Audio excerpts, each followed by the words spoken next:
በስመ አብ ወወልድ ወመንፈስ ቅዱስ አሐዱ አምላክ አሜን። ሰላም ናይ እግዚአብሔር ቤተሰብ ከመይ ኣለኹም? እታ ፍጽምትን ዘይትጎድልን ዘለዓለማዊትን ፍጽምቲ ምሕረትን ሰላሙን ኣብ ዘለናዮ መስኩላትና ይኹን። ንሎሚ ከም ፍቓድ ናይ ኣምላኽ እግዚአብሔር ኣምላክ ክምህረና ክምዕደና ከለብመና ኣዳልይዎ ዘሎ ካብ ናይ መልእኽቲ ሐዋርያዊ ቅዱስ ጳውሎስ ኣብ ቀዳማይ ቆሮንጦስ ምዕራፍ 1 ፈድ 12 ዘሎ ኃይለ ቃል ኮይኑ እግዚአብሔር ክምህረና እሞ እግዚአብሔር ኣምላኽና ምስኩላትና ይኹን። እቲ ኃይለ ቃል ከምዚ ይብል: ኩልኻትኩም ሓደ ዘረባ ክትዛረቡ ብሓደ ልብን ብሓደ ሓሳብን ፍጹም ክትጋጠሙ እምበር ምፍልላይ ክህልወኩም ይምዕደኩም ኣለኹ ይብል። እምበኣር በዛ ሰዓት እዚኣ እግዚአብሔር ሓደ ነገር ክምህረና ስለ ዝደለየ እምበር ዝኾነ ሰብ ብድላዩ ብፍቓዱ ክዛረብ ስለ ዝደለየ ክምህር ስለ ዝደለየ ክሰብኽ ስለ ዝደለየ ከመስግን ስለ ዝደለየ ኣየመስግንን እዩ ኣይከውንን እዩ። እቲ እግዚአብሔር ኣምላኽ ዝፈቐዶ ከም ገላጽነት መንፈስ ቅዱስ እምበኣር ንዓይን ንዓኹምን እግዚአብሔር ኣምላኽ ክምህረና እዩ። በዛ ሰዓት እዚኣ ዝምህረና ናይ ኩልና መምህር ከምቲ ቅዱስ ወንጌል ዝብሎ ሓደ ክርስቶስ እዩ። ኩላትኩም ሓደ ነገር ክትዛረቡ እምበር ኣብ መንጎኹም ምፍልላይ ኣይሃሉ። እዚ ማለት ሓደ ዓይነት ቋንቋ ባህሊ ወይ ድማ ርእይቶ ማለት ኣይኮነን። ሓደ ናይ ሓቂ ኑዛዜ ኣብ ሓቂ ምንባር ብልቢ ብንጹሕ ህልና ንክርስቶስ ኢየሱስ ምስዓብ እዩ። ሐዋርያዊ ቅዱስ ጳውሎስ ንቤተ ክርስቲያን ሓደ ዓይነት ሰባት ክንከውን ኣይኮነን ዝሓትት ዘሎ። ካብ ዝተመቓቐለ ልቢ ምዝራብ ክነቋረጽ፣ ካብ ዝተኸፋፈለ መንገዲ ምጓዓዝ ናብታ ሓደን ዘለዓለማውን ተስፋ ኩልና መንገዲ ክርስቶስ ክንስዕብ ጥራይ እዩ ዝዛረብ ዘሎ። ሓደ ሰብ ብልቢ ናብ ጽድቂ ይኣምን፣ ብኣፉ እውን ንድሕነት ይናዘዝ። እዚ ኣብ ቀዳማይ ቆሮንጦስ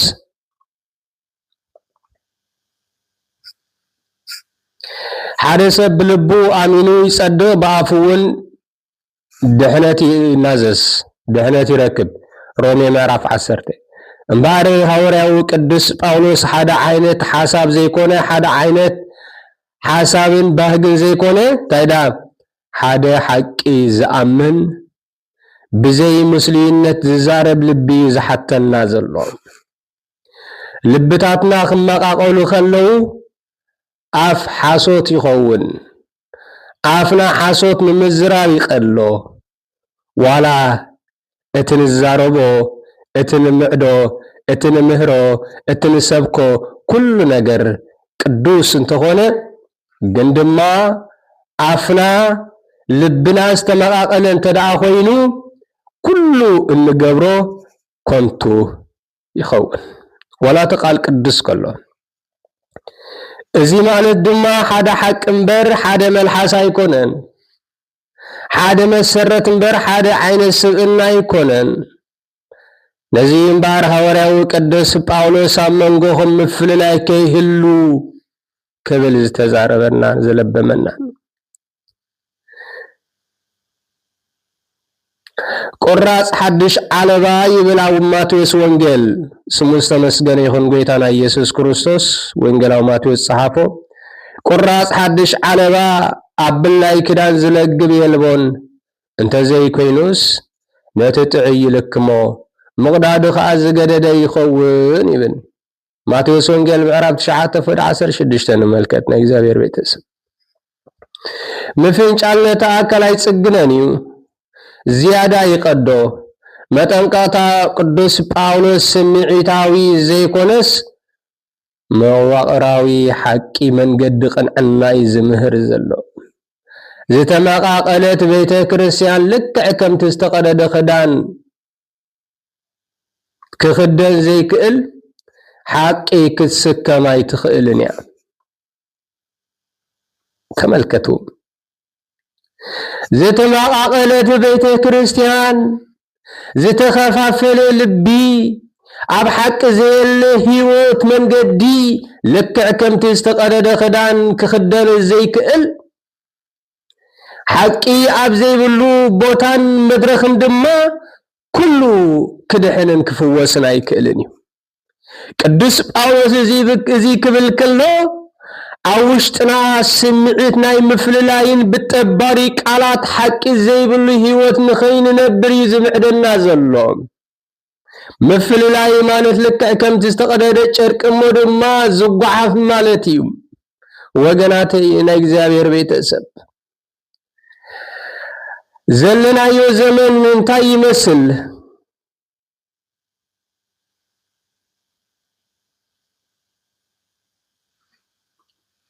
ዮጊ በጣም ዮጊ يحرر سعدا خدان تخدين كان خرسوس زحقوس تزخون نيرو كل سب كبيت كريستيان رعيقو بجزء سعدا خدان تخدين مو على نغورو نسي زللومي قالنان جبرنان ببينو كاب زخون كندي زمانات اوصيرلو جبري زي بلي هيوت طيت زي بلي طرنجايلنا بقى ባርሃወራው ቅዱስ ጳውሎስ የጠንቅቃሉ አንጻር ብዙህነት አይኮነን አንጻር ሐድነትን ሰላምን ፍቅርን አይኮነን ታይዳ ብዙሃት አካላት ሐደ አካል ሐደ ሰብሰብነት ብዙህ አካላት አለው አብ ሐደ ሰብ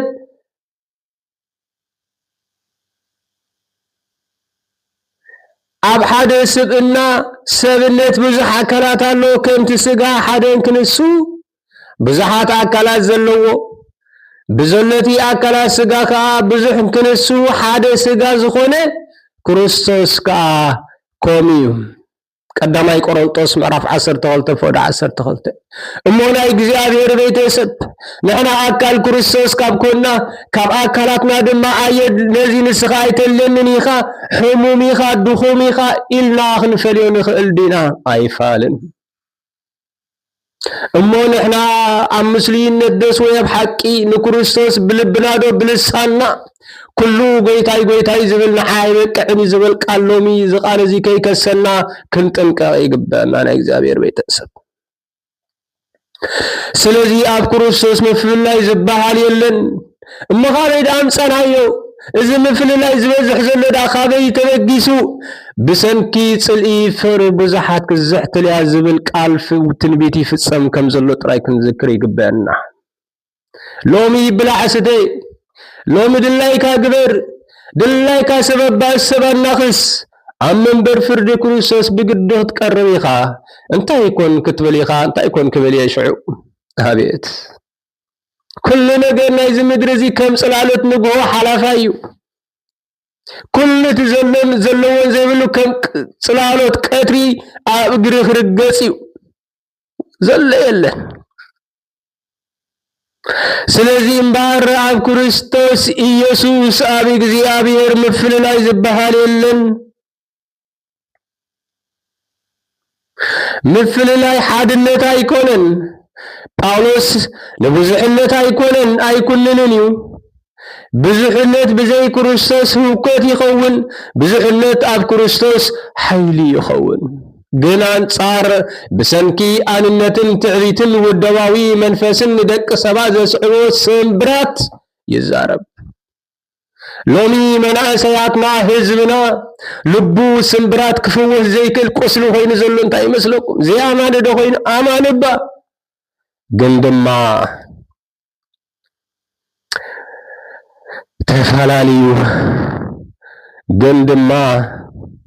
بشرحي بقرحي ኣብ 2:3 ልቡ ተመቃቂሉ ኣነ ናይ ጳውሎስ ኣነ ናይ ኣጵሎስ ኣነ ናይ ኬፋ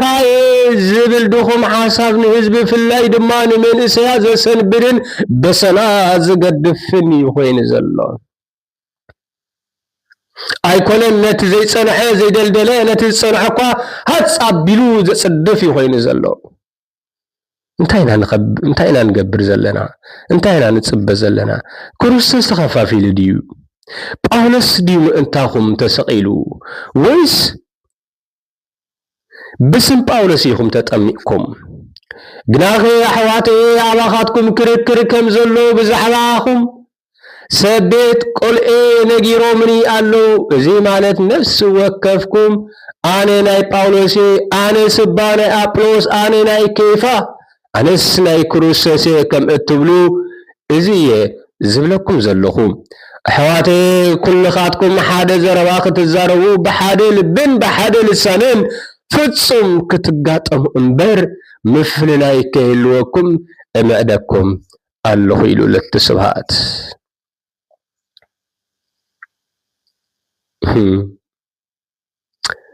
በቃ ካብዚ ንላዕሊ ዝበሃል የለን ሐዋርያው ጳውሎስ ናይ ስብእና ኣምልኾታት ብሓንቲ ሕቶ ይፈርስ እንታይ ይብል መን ምእንታኹም መይቱ መን ምእንታና መይቱ መን ምእንታና ተሰቂሉ መን ምእንታና ንድሕነትና ኢሉ ምእንቲ ተስፋን ድሕነትን ኢሉ ኣብዚ ምድሪ እዚ ዝተወልደ መን ዝተሰቕለ መን ዝሞተ መን ዝተንስአ መን ይኸ ነፍሲ ወከፍና መጽዩ ነናትና ግብሪ ሓስብን ዝበና መን እዩ ጳጳስ ኣይኮነን ፓትርያርክ ኣይኮነን ካህን ሊቀ ካህናት ካህን ኣይኮነን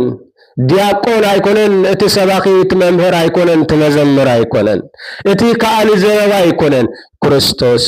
ኢየሱስ እዩ እሞ ንሕና ናይ ክርስቶስ እንተደኣ ኮይና ስለምንታይ ንፈላለ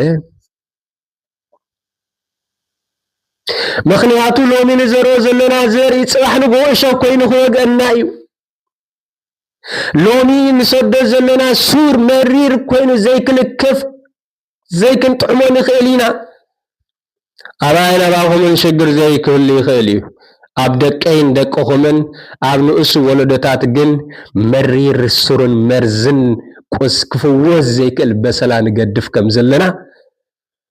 እዚ ክንፈልጥ ይግባእ ኣይትጠብሩ ኣምላኽ ይዕሸን ኢሉ ኣይትጠብሩ ኣምላኽ ይዕሸን እዩ በቃ ልብን ኮላሊትን እንታይ ንገብር ደቂስና ተንስኢና እናሓስዋ ሓሳብ ይፈልጥ እዩ እግዚአብሔር አምላክ ይልዘመረ ይልባ አምላክ ዳዊት ንስኻ ፈለጥካኒ ንስኻ መርመርካኒ ንስኻ ኩሉ ዝገብሮ ትፈልጥ ካብርሆ ትፈልጥ ንስኻ ዘይብሉ ስፍራን ቦታን የለንሞ ካብ ቅድሜኻ ስናበይ ክኸይድ ስለዚ ቅዱስ ጳውሎስ ደጊሙ ዝሓተና ዘሎ ኣዚናን ህይወትና ክንፍትሽ አለ መኔ ክንብል ሰብ ክንዝኣኸለ ሰብዶ ብሰብ ይታለል ይደቀይ ሰብ ክንዝኣኸለ ሰብዶ ንኣምላኽ ምፍላጥ ይስእን እዩ ዝተገበሉ ዕለታት ዶ ይዘክር እዩ ኣቱም ሰባት ንመለስ ባልብ ንግበር በሐቂ አካይዳኹምን ግብርኹምን አጸብቁሞ ናባይ ናቢ እግዚአብሔር ተመለሲሉ እግዚአብሔር በነቢይ ኤርምያስ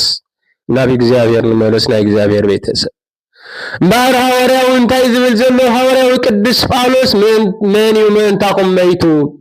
ዝኾነ ይኹን ንክርስቶስ ዝትክእ ተኣማንነት የለን ንሕልና መንእሰያት የቁስልን ምስክር ቤተ ክርስቲያን በሰላ ይገብርን አሉ እዚ ሎሚ ዘራናዮ ዘሪ እዚ ሎሚ ምፍልላይ እንገብሮን እንብዝሖን ዘለና ጽባሕ ንግሆ ኣፍታ ቤተ ክርስቲያን ምስክርነት ኮይኑ ክጸንሕ እዩ ምክንያቱ ንኸደ ዘለና አካይዳያ ውሉድና ይርእይወዮም ምክንያቱ ንኸደ ዘለና አካይዳያ መንእሰያትና ይርእይወዮም ሃገር ብዘይ መንእሰይ ብዘይ ወለዶ ሓንቲ ክትከውን ኣይትኽእልን እያ ብፍላይ ድማ ቤተ ክርስቲያን ብዘይ ንእስ ወለዶ ብዘይ መንእሰይ ወላ ሓንቲ ክትከውን ኣይትኽእልን እያ። ንመለስ ንሕና ደገፍቲ ክርስቶስ እምበር ናይ ሃገር ወይ ናይ ዞባ ኣይኮናን ወይ ሰዓብቲ ካህናት ኣይኮናን። ንሕና ግና ዜግነትና ሃገርና ኣብ ሰማያት ኢሉ ሐዋርያው ቅዱስ ጳውሎስ ንሕና ግና ሃገርና ኣብ ሰማያት እያ ካብኣ እውን መድሓኒ ንሱ ድማ ንጎይታና ኢየሱስ ክርስቶስ ንጽበለና ኢሉ ፊልጵስዩስ ምዕራፍ 3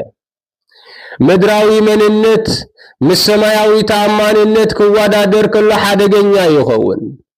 ጳውሎስ ንባህሊ ኣይድምስሶን እዩ ኣብ ትሕቲ ክርስቶስ አንጻራዊ ይገብሮ። ህይወትና ምስ አገልግሎትና ንክርስቶስ ዘማእከለ ድዩ? ንነብሮ ዘለና አነባብራን እግዚአብሔር ዘሐጉስ ድዩ? ፍቅሪ ደኸ ይባላለጽ ይደቀይ ክርስቶስ ንኩሉ ሰብ ደይኮነን አፍቂሩ ወይስ ስጋውያን ስለዝኾነ ኣብ ስጋ ንነብር ስለዘለና ብግብሪ ስጋ ንነብር ስለዘለና እዩ። ልብ እንደንበል ኩልኩም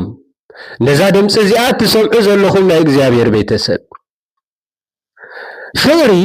ጸሊም ቀይሕ ይብል ድዩ? ፍቅሪ ጳውሎስ አጵሎስ ክርስቶስ ይብል ድዩ? ክርስቶስ እኮ ንኹልና እዩ ህይወት ይሂብና።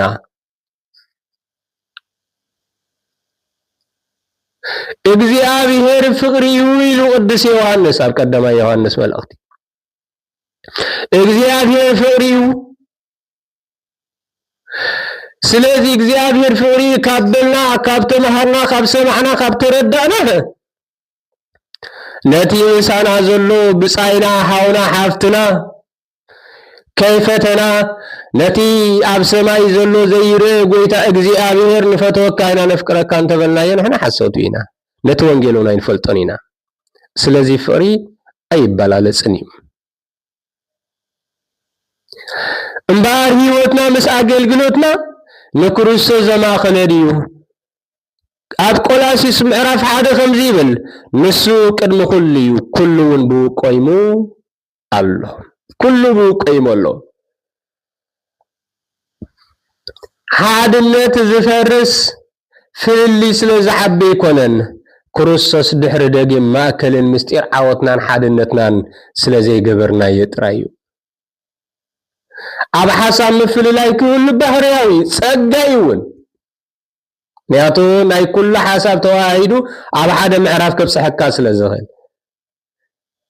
ስለዚህ ሓድነት ዝፈርስ ብፍልልይ ኣይኮነን ወይ ድማ ሓድነት ዝፈርስ ፍልልይ ስለ ዝዓቢ ስለ ዝበዝሕ ኣይኮነን ክርስቶስ ኢየሱስ ማእከል ምስጢርናን ዓወትናን ሓድነትናን ጌርና ስለ ዘይንርዮ እዩ። ስለዚህ نحن آمنت دينا ስለዚህ نحن አገልገልት ዲና በይናይ መለክዕን መምዘንያ ወሃይማኖት መንጻር ሃይማኖት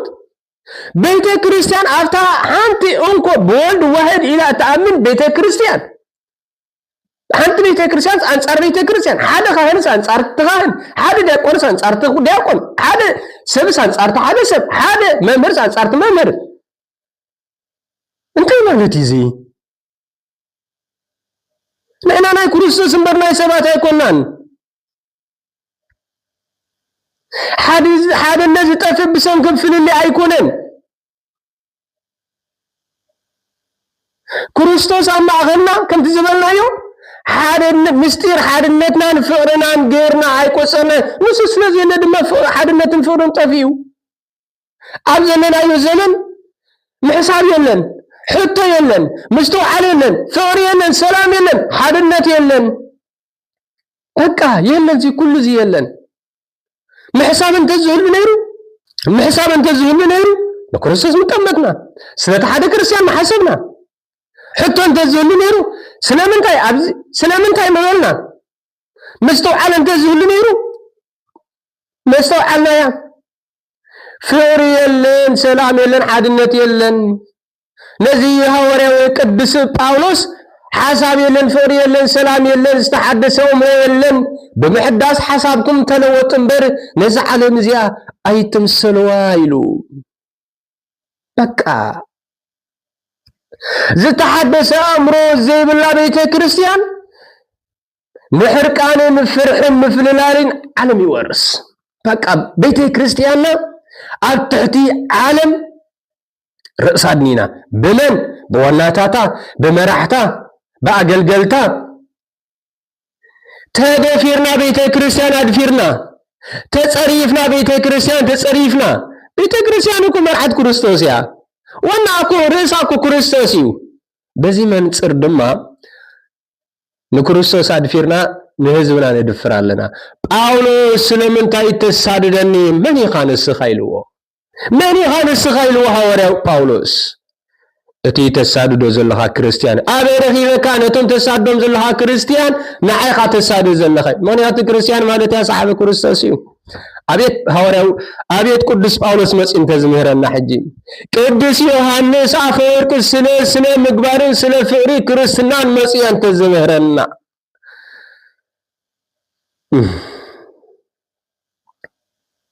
ስለዚህ ዝተሐደሰ እምሮ ዘይብላ ቤተ ክርስቲያን ምሕርቃኑን ፍርሕን ምፍልላይን ዓለም ይወርስ ሃይማኖታዊ ቋንቋና ተዛረበውን ከይተረፈ ቋንቋና ትምህርትና ሃይማኖታዊ ትምህርቲ መጽሐፍ ቅዱሳዊ ትምህርቲ ግን በማብ ትሕተ ዓለም ዝተጋዘና ኢና በዓለም ዝተማረኽና ኢና በዓለም ተማሪካ ድማ ለክርስቶስ መጽሐፍ ክኸበድ أنت عشان عالم مفكارس نجزاير من أملاك مسلم وخانس هيتفلت انديلو سلازي يا بحقي استمسرت فقر برا برئسي فتوة تايكونن بفقرين حق الناس حاونا نبت رئيس زخونة كريستوس نعبي لهوري وقدس باولوس بإفسون معراف 4 حق زي بالله فقر متلاليو فقري زي بالله حقي عامتيو باولوس نبيت كريستيان بسلة انبر نفس معيتا يوصوعان بقى ስለዚህ እዚህ ዘመልክተካ እንታዩ ስምዒታውያን አገልገልቲ ስምዒታውያን ተገልገልቲ የፍሪ ዝበሰለ አገልጋሊ ዝበሰለ ተገልገልቲ የፍሪ ከም ፈቃድ እግዚአብሔር ከም ረድኤት አምላኽ ንሓድነት ንክርስቶስ ናይ ሓባር ምግዛዩ ሓድነት ንክርስቶስ ናይ ሓባር ምግዛዩ نحاد حدكم بفرحات كريستوس اززات كونوا يبل اب افسون معراف 5 مصحف قدساوي حادنتنا حسابات سممع يكونن جن كاني حبار تازازنتي مستراوي ملأختي قدس باولوس ابزينتاي اندحدا تباهيلو مقرامي حادنت مغباريو نتحبرت منفس بمأسر سلام غيركم كتحلوو تغادلو كمتي بحانت تزفا تصوعكم مدما حدا سغان حدا منفسن كينكم نبرو يبل امبارزا وريازي قدم مقصصار زمدنا يملس بزي حدنت مقرام ጭካኔዩ بزي حقي حدنت متلالي بزي فقري حدنت حاستيو فقر زي بالله حدنت ناي حاسد سلاميو حادنت زي بالله فتحي طفاتيو محرتن حقن تراخيبهم صدقن سلامن تسعايمم زبل امزمر داويت 85 نرخبو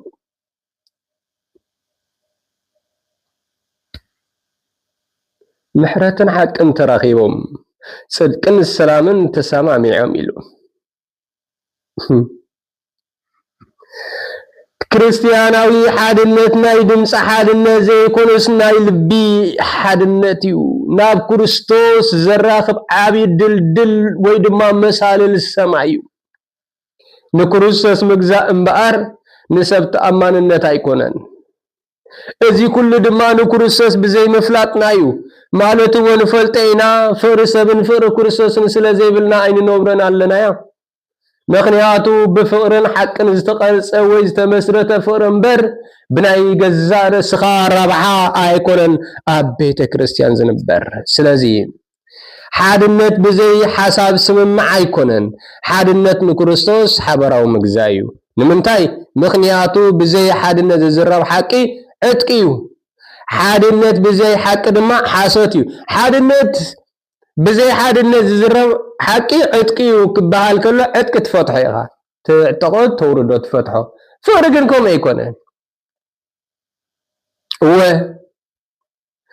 ፍትሒ ዘይብሉ ሓድነት ናይ ሓሶት ሰላም እዩ ሓድነት ዘይብሉ ፍትሕኻ ጥፋት እዩ ዝኸውን ብክርስቶስ ንሕሰብ ንክርስቶስ ንጠምት ኣምላኽ ሓደ ዓይነት ህዝቢ ክንከውን ፀዊዕና ኣሎ ግናኸ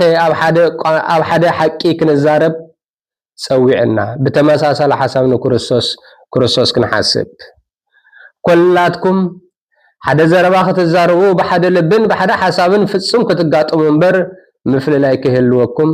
እምዕደኩም ኣለኹ ዝብል ትምህርቲ ዝመሃረና ዘለበመና ኣምላኽና እግዚአብሔር እስሙ ዝኸበረን ዝተመስገነን ይኹን